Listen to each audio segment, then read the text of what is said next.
Fala galerinha, eu sou o Pedro Figueiredo e no vídeo de hoje a gente vai falar um pouco mais sobre o espaço no cinema. Bora lá!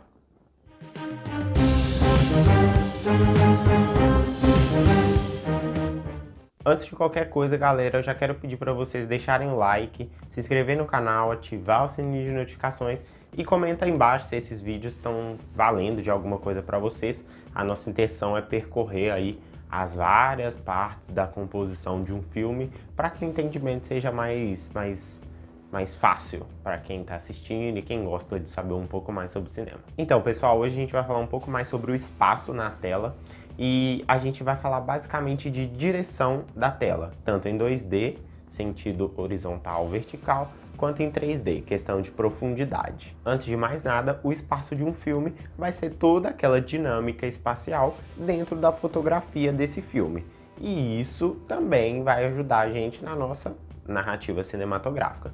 Nessa série de vídeos eu vou falar muito de narrativa cinematográfica, porque ela é a base de todo o cinema. Então o espaço vai se referir a toda a dinâmica de movimentação dentro da fotografia de um filme. A fotografia do filme permite ao telespectador descobrir um pouco mais sobre o filme sem que personagens tenham que verbalizar aquilo, utilizando bem a narrativa cinematográfica. Então, se a gente estivesse falando de uma foto, a composição daquela foto é estática.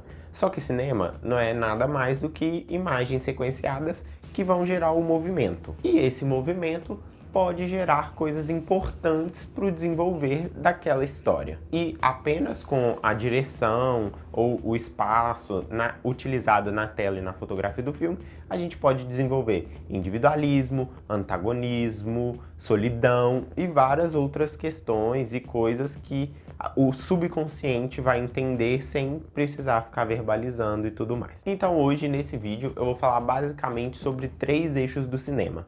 O eixo X, que é o eixo da horizontal, o eixo Y, que é o eixo da vertical, e o eixo Z, que vai ser o eixo da profundidade, que vai começar aqui na frente e vai até lá atrás.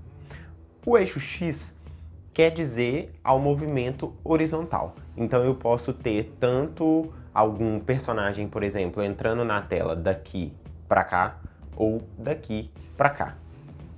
Dentro do eixo X, a gente pode ter movimento desconfortável e movimento confortável, que foi o primeiro que eu disse, porque como a gente escreve da esquerda para a direita, a gente acaba que acha esse movimento daqui para cá mais natural do que o movimento daqui para cá. Então, se eu quero desenvolver antagonismo, por exemplo, eu posso colocar o meu vilão chegando da direita para a esquerda. Isso vai gerar meio que um desconforto subconsciente na galera e aquilo já gera meio que uma antipatia daquele personagem e tudo mais. Ou o contrário, se eu quiser criar empatia, eu posso colocar ele entrando da esquerda para a direita, que é um movimento mais confortável. O eixo X, que é o da vertical, vai também dar essa questão do fácil e do difícil. Sempre que eu coloco algo subindo na tela, esse é um movimento mais árduo pra gente. Você tá subindo um morro, é muito mais difícil do que descer um morro. Então, todo movimento que eu criar de baixo para cima na minha tela vai gerar meio que essa questão da arduidade, que aquilo ali está sendo difícil. E o contrário também é verdadeiro. Se eu coloco algo de cima para baixo, eu vou dar uma ideia de maior facilidade nesse movimento que eu estou criando na tela. O eixo Z é o que eu acho mais legal. A gente vai ter a profundidade de campo, então muitos diretores podem brincar com foco. Eu posso focar o que está em primeiro plano, desfocar o que está atrás, ou deixar tudo focado. E dá para brincar muito com esse tipo de coisa.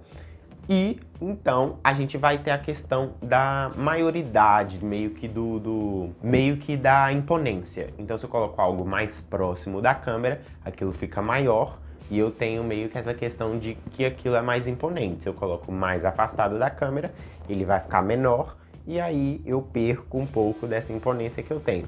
Isso associado a várias outras coisas, a planos, a plongé, contra-plongé, que a gente vai falar em outro vídeo, mas o contra-plongé seria aquele plano onde eu filmo de baixo para cima. Isso também dá uma imponência. Então se eu coloco algo muito próximo no eixo Z e coloco um contra-plongé, eu estou criando uma coisa ali imponente para o meu enquadramento, que é o vídeo anterior, você pode assistir aqui em cima. Como a gente indica sempre filmes, Para falar de eixo X, eu vou deixar para vocês Pacto Sinistro, de 1951, que é um filme que tem uma abertura bem legal e ele vai trabalhar bastante esse eixo X ali, seguindo, principalmente, né, na sequência de abertura, seguindo passos e tudo mais, e ele trabalha muito bem essa questão do eixo X. Se você também quiser saber um pouco mais sobre eixo Y, o mesmo filme, Pacto Sinistro, também trabalha muito bem essa questão do eixo X e tudo mais. Então, em um filme só, você consegue ver bastante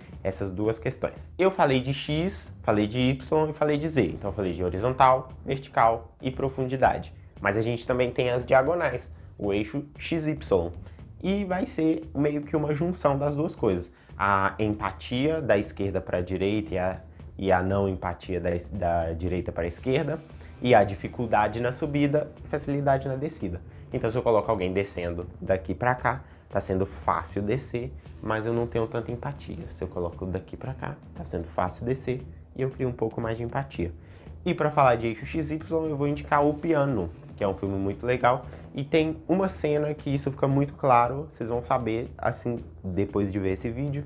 Se você assistir o filme, você vai saber basicamente qual cena que a gente vai ter um eixo XY ali bem evidente. Sobre eixo Z, eu vou deixar um filme um pouco mais novo, eu poderia indicar vários outros, mas Invocação do Mal 2, quando a gente tem a cena do Ed Warren, que ele tá à frente, e o diretor brinca com desfoque com quem tá lá atrás. Então, essa é uma maneira de brincar com o eixo Z. Só que ele é estático, mas também a gente pode ter o eixo Z móvel, que é o mais legal. Então um personagem tá aqui, outro tá aqui, eles se deslocam, um vai lá, vem cá, e essa câmera acompanha esse movimento, focando, desfocando, vai depender da narrativa que o diretor tá querendo trazer pro filme. Então, pessoal, esse foi o vídeo de hoje. Tem indicação de filme já para assistir. Assistam aos filmes, se você tiver gostado, dá o like aqui se não deu ainda, se inscreve no canal, ativa o sininho de notificações. Muito obrigado, valeu e até o próximo vídeo.